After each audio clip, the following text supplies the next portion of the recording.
बड़ी खबर आई इजराइल पर हमले की। इजराइल पर हमले तेज करने की कसम खाने के अगले ही दिन यमन के हूथी विद्रोहियों ने उस पर बहुत बड़ा ड्रोन अटैक कर दिया।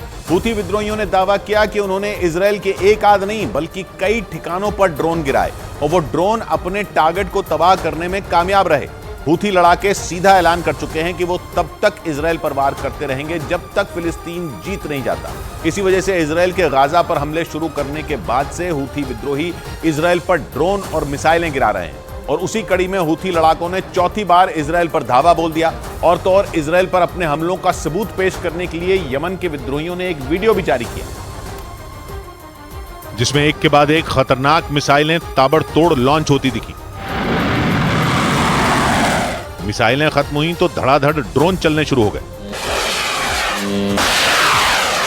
लॉन्च साइट पर हूथी लड़ाकों ने यमन के झंडे के साथ फिलिस्तीन का झंडा दिखाकर उसके लिए अपनी दोस्ती की मिसाल पेश करने की कोशिश की, क्योंकि इजराइल के हमास से जंग के ऐलान के बाद हूथी विद्रोहियों ने भी ऐलान कर दिया था कि अगर अमेरिका लड़ाई में कूदा तो यमन से भी इजराइल पर वार होंगे। अमेरिका ने इजराइल का हौसला बढ़ाने के साथ उसे हथियार तक दे दिए, इसलिए हूथी लड़ाके भी मैदान में उतर आए। हूथी विद्रोहियों ने इस वीडियो के साथ दावा किया कि ये वो मिसाइलें और ड्रोन हैं जिन्होंने इजराइल से गाजा का बदला ले डाला।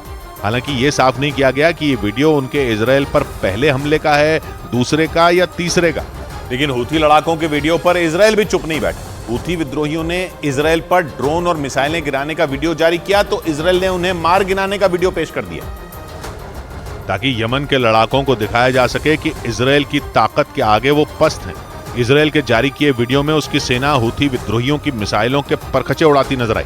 वीडियो में इजराइल का एक F-35I फाइटर जेट यमन से चली मिसाइल को ढेर करता दिखा, मगर अपने वीडियो को जारी करने के साथ हूथी लड़ाकों ने इजराइल पर ड्रोनों की बारिश भी कर दी और दो टूक कह दिया कि जब तक गाजा पर इजराइल के हमले नहीं रुकेंगे तब तक इजराइल पर हूथी हमले करते रहेंगे। हूथी लड़ाकों ने दावा किया कि उनके ड्रोन अटैक ने इजराइल के एलट शहर के भी आगे तक तबाही मचाई। एलट शहर लाल सागर के किनारे पर है, जहां इजराइल का बंदरगाह भी है। मगर सबसे अहम बात यह है कि इजराइल ने अब तक इस चौथे हमले पर कुछ नहीं कहा है, जबकि हूथी लड़ाकों के पिछले हमलों को लेकर वो ताल ठोक कर उन्हें नाकाम करने का दावा कर चुका है।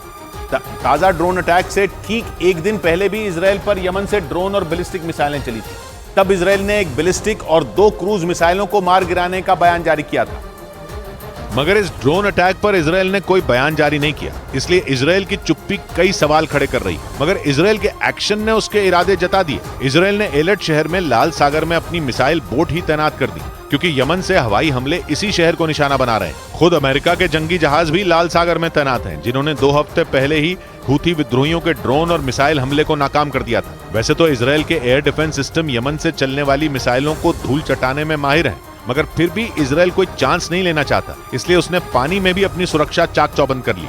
लेकिन इजराइल और हूथी लड़ाकों की इस लड़ाई में सऊदी अरब फंसता नजर आ रहा है। अमेरिका और इजराइल तो हूथी विद्रोहियों की शुरुआत से दुश्मन, उनका नारा ही इजराइल मुर्दाबाद और अमेरिका मुर्दाबाद है। इसलिए हूथी लड़ाके हमास के खिलाफ जंग को इस्लाम के खिलाफ लड़ाई कह रहे हैं। रक्षा विशेषज्ञों का मानना है कि यही बात सऊदी अरब को परेशान करने वाली है, क्योंकि सऊदी अरब खुद एक बड़ा मुस्लिम देश है जो खुद को दुनिया के कोने कोने में बसे मुसलमानों के रहनुमा के तौर पर पेश करता है। लेकिन जब से इजराइल ने गाजा पर हमले शुरू किए हैं और अमेरिका उसके पीछे खड़ा हुआ है, तब से सऊदी अरब के लिए यह मसला पेचीदा हो गया और अब हूथी विद्रोहियों की सीन में एंट्री ने सऊदी अरब की मुसीबत और बढ़ा दी है, क्योंकि सऊदी अरब अमेरिका का पुराना साथी है, लेकिन अमेरिका के दूसरे दोस्त इजराइल को वो देश मानता ही नहीं। रही बात यमन की, तो जिन हूथी विद्रोहियों ने 9 साल पहले राजधानी सना पर कब्जा किया था वो शिया हैं और उनके पीछे ईरान खड़ा है, जो कि खुद एक शिया मुस्लिम देश है, जबकि यमन का पड़ोसी सऊदी अरब सुन्नी मुसलमान है। ऐसे में वो अपने पड़ोस में ईरान के समर्थन वाले शिया विद्रोहियों का राज कैसे देख लेता। इसलिए 2015 में सऊदी अरब यमन से हूथी विद्रोहियों को भगाने के लिए लड़ाई में कूद पड़ा। इस वजह से सऊदी अरब और हूथी लड़ाके एक दूसरे के दुश्मन हैं। सऊदी अरब के लिए संकट यह है कि वो हूथी लड़ाकों के साथ खड़ा हो नहीं सकता और इजराइल के साथ दिखकर वो अपनी थू-थू नहीं करवा सकता।